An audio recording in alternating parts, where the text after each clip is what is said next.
best of ones in this group. Getting top 2 immediately qualifies you for that Ascend group. And for both of these teams, obviously losing here, someone obviously has to lose, and you eventually are going to have to make it through the bracket. We're looking towards these 2 teams to be the top 2 in this group.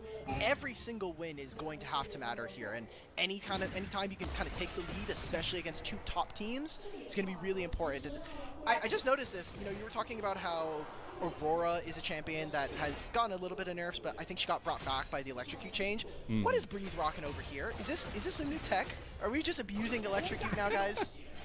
Hey, got to take some good trades, I guess, into the Rumble setup here. But I guess that's where we can talk a little bit about what we've seen from these 2 teams. We've seen one game from both these teams. I don't think you could take all that much of a read from it as well, but I'm very curious to see how it kind of pans out going into a second game for both of these, and especially with some of the reliance on Breathe and Bin in their last series as well. And also just, I think, the level of play that the 2 top laners have given us. Now, again, Rumble and Mbessa are going to be looking to do 2 different things in this game.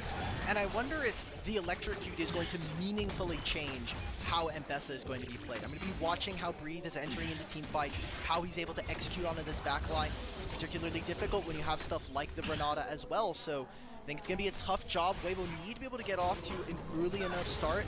I like what Xiaohu is doing in the mid lane. I need to see how him and Tien link up, as these 2 have been, I think, the linchpin to Weibo's success.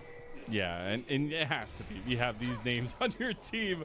You're expecting for that to pan out. As we take a look, though, Xiaohu got the better end of the trade on the night there, and that was without even a TP. That's just sheer laning right there.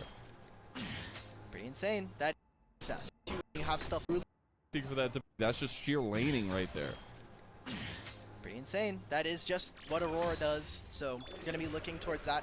And the 2 supports, we're like going, I think, across the board in these rosters, but for Weibo, Hung has been a liability for them, so he needs to kind of step it up. You have so many veterans. You've been playing in the league now for a couple of years. I want to see a level up in his gameplay, especially when I think he has been one of the most crucial members when it comes to whether or not Weibo are able to contest in team fights. He always gets caught out right before an objective, and we saw it earlier today in their match. He was my biggest question mark. ちゃんと警戒できてるのも偉いけど。 At least with the kind of new signee as well. Was always an interesting piece on LNG, but trying to find his niche on Weibo has been very important, and in this one he has an even more important niche in terms of the engage that he's going to be providing for a lot of the team's follow-up here. We did see the culmination of the jungle pass and everything go away.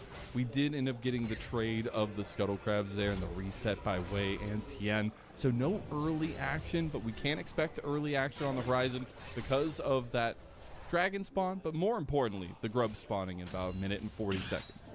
I like what Weibo's been doing, though. You see how much vision they have on the top side? They're really trying to make sure that Breathe, and specifically Xiaohu, can be a little bit safer. We were already talking about the mid lane matchup there, but Rumble has really just kind of been shoving in these turrets versus